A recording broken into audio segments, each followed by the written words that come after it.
The 10 Shadows is the main inherited technique among the Zenin family. Being a power that summons Shikigami, this ability is extremely versatile in pretty much any setting, with one of the creatures summoned being able to adapt to any and all phenomena. To start, the 10 Shadows technique can summon 10 unique Shikigami through the medium of the user's shadow. There's a little more to it, such as the wielder being able to hide objects and themselves in shadows as well, with them having to bear the weight of said objects that are stored. But overall, this technique is utilized for its summonings. Each Shikigami is summoned through a unique hand seal, and upon deactivation of the ability, will collapse into a black goo. While active though, every creature subconsciously carries out its master's will, using their own specific abilities, no orders needed. The wielder may also summon the shadows without a stable form, which prevents them from being killed, with the drawback being the creature's loss of independence. Now that's all assuming that the user of the 10 Shadows has already tamed said creature. Upon initial use of the power, the wielder has access to the first Shikigami, being Divine Dogs. Every subsequent beast must be defeated in an exorcism ritual, in which the master has to defeat the new shadow. Receiving help in the ritual works as well, but the technique is less effective afterwards. It also means that when an untamed Shikigami is summoned, it automatically targets its master and whoever they dragged into the ritual, a detail that I'll touch on later. Of course, summoning any beast comes at the expense of cursed energy. For perspective, Megami is an above average sorcerer with decent levels of energy, but he can only bring out Max Elephant twice per battle. This elephant is only the 5th creature in line to be tamed, so you can imagine how much energy the other 5 cost. Now let's get into the focal point of the 10 Shadows, the Shikigami themselves. As stated, the Divine Dogs are granted to the user automatically. The 2 wolves are very simple, being able to track down curses, people, and even specific locations. There's also the perk of having 2 attack dogs, but this is anime, so it's not that crazy. Next up is Toad,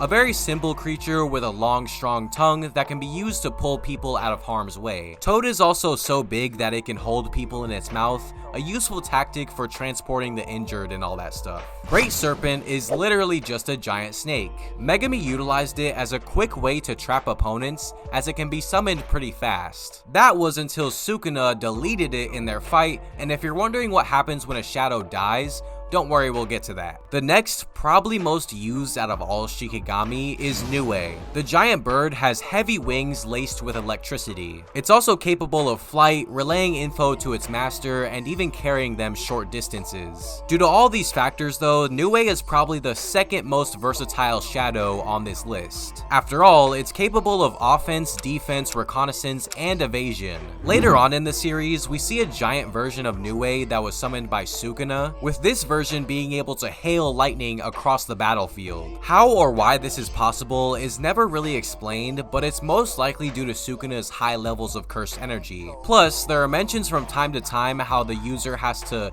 envision the Shikigami correctly, forming them in their image. Beyond that though, it's never really elaborated on. Max Elephant, as I said before, costs a high amount of energy to use. However, the cost is worth, as not only is it a fucking elephant, but it can also spew large amounts of water from its trunk, perfect for flooding tight spaces. Rabbit Escape is probably the most linear out of all 10 Shadows. While it does summon a horde of rabbits, its only purpose is avoidance. The bunnies can't do any serious damage, only acting as a smokescreen or an easy exit. At this time in the series, Megami, the current user of 10 Shadows, has only tamed the Shikigami mentioned up to this point. However, upon stealing his body, Sukuna took this technique to its highest potential, bringing us to the next 4 creatures, starting with Round Deer, an oversized deer capable of reverse curse technique. A reminder that RCT can heal the user and possibly neutralize an opponent's power. Piercing Ox can only move in a straight line, though the longer it's charged, the greater its power becomes. Now you might be saying, duh, the faster something goes, the more force behind it, but seriously, the Ox has enough power to contend with opponents beyond the level of special grade. Also, I take it back, this is the most linear out of all 10 Shadows, bar none. So unfortunately, as of my recording,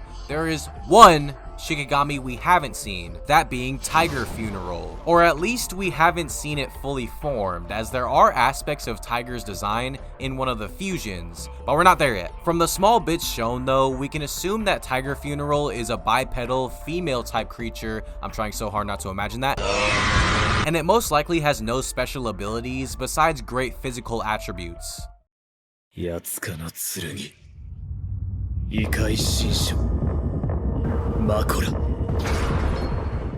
Now on to what is easily the most popular and powerful Shikigami in the series, Mahoraga. No one in the entire history of the Zenin family has ever tamed the Divine General, and that's for a very good reason. On the most basic level, the Shikigami is a hulking figure possessing physical prowess that surpasses that of special grade. It also possesses the Sword of Extermination, a blade infused with positive energy that can one-shot any curse. Again, this is just Mahoraga's base form before any of its adaptations. To get into more detail, we have to explain what the 10 Shadows technique is based on. The ability is inspired by the 10 sacred treasures of Japan. Most of the Shikigami have markings on their foreheads resembling those emblems. With Mahoraga, it's somewhat different, as the 8-handled wheel that resides above its head represents a complete cycle of harmony. In Buddhism, this cycle represents multiple phases of life and death, all leading up to nirvana. How does this translate to anime, you may be asking? Well, every time the wheel spins,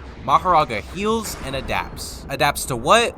Well, anything. Upon being hit with the initial attack, the creature analyzes it. Once analysis is complete, the wheel above its head spins, signifying an adaptation. Let's use Sukuna's Dismantle as an example. Sukuna fires a dismantle slash at Mahoraga, said slashes being invisible. However, once the wheel spinned and the creature healed, it deflected the next slash, meaning that now Mahoraga can see Sukuna's Dismantle technique.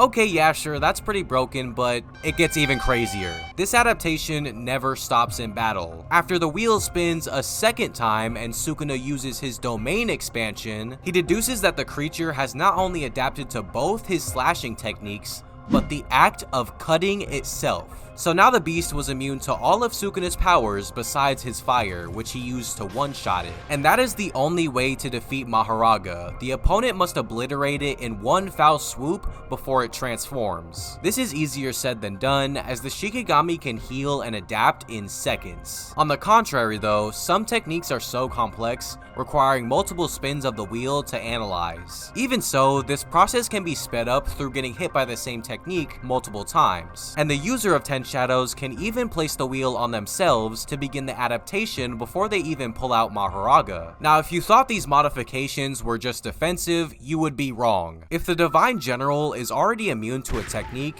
its further adaptations will allow it to offensively counter said power. Gojo vs Sukuna is a great instance of this, as during the fight, Mahoraga adapts to Infinity, allowing him to actually touch Gojo. Of course, it doesn't stop there, as later on, the creature creates a new adaptation, allowing it to cut existence itself. Not just cut through infinity or a specific target, but through the world. Whatever the fuck that means. To sum it all up, Mahoraga can adapt to anything given time, making it the most versatile Shikigami. Said modification can be sped up due to multiple exposure to a technique, or through the wielder of the 10 Shadows bearing the adaptation process themselves. So basically, just a late throw in rock, paper, scissors. That's literally what it is. Still though, no member of the Zenin family has ever tamed it. Mahoraga was only used as a kamikaze tactic by dragging others into the exorcism ritual, as I said earlier. Now you may be asking, what happens when a shadow dies? Upon the death of a Shikigami, its powers and appearance will be fused on to one of the others. However, it can no longer be summoned. These fusions are called totalities, with the inheritance of each creature working differently. For instance, when one of the divine dogs dies, its totality is a fusion between both dogs and not with a completely different shadow. Also, even if the wielder can utilize a totality,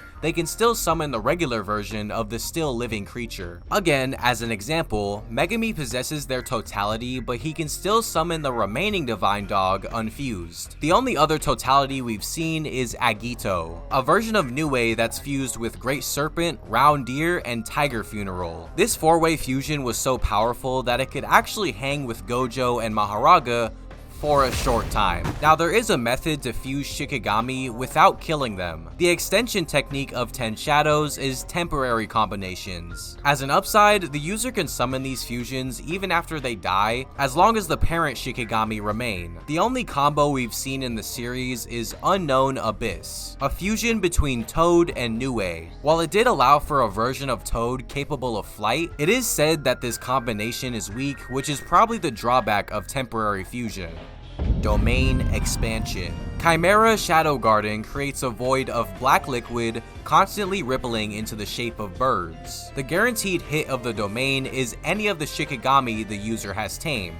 Or at least that's what I would be saying if we've actually seen it. See, before Sukuna took Megami's body, Fushiguro hadn't completed his domain yet. Specifically, he could never enclose it into a barrier. Hence, every time the expansion was used, Megami had to be in a tight space for a good turnout. Still, his potential was increased to 120%, being able to summon beasts and clones of himself from pretty much every angle, including the air. The black liquid summoned acts as an extension of the user's shadow. It's extensive as the user can sink people and objects within, however, as I said earlier, they must bear the weight of said objects. So if 3 cars were dropped into the pool, the caster would have to withstand over 2 tons of mass until they dispel the domain and empty the shadow. A plus to this is the easy win condition due to the liquid being able to drown the opponent. Especially if the user dies, they're trapped in there forever. That's all there really is to say about this domain though. True, we haven't seen Megami use a sure hit attack, but we have seen another Shikigami user's domain, Dagons. The creatures in his domain were described as not even existing before they hit the opponent, which is most likely the exact same thing for 10 shadows. In summary, the 10 shadows technique allows the wielder to summon various Shikigami, all with their own powers and abilities. The user can fuse these shadows together by either killing them, making a totality, or using their extension technique. And finally, Chimera Shadow Garden is a domain that acts as an expansion to the caster's shadow. That does it for 10 shadows though. I'll see y'all next week. Bye!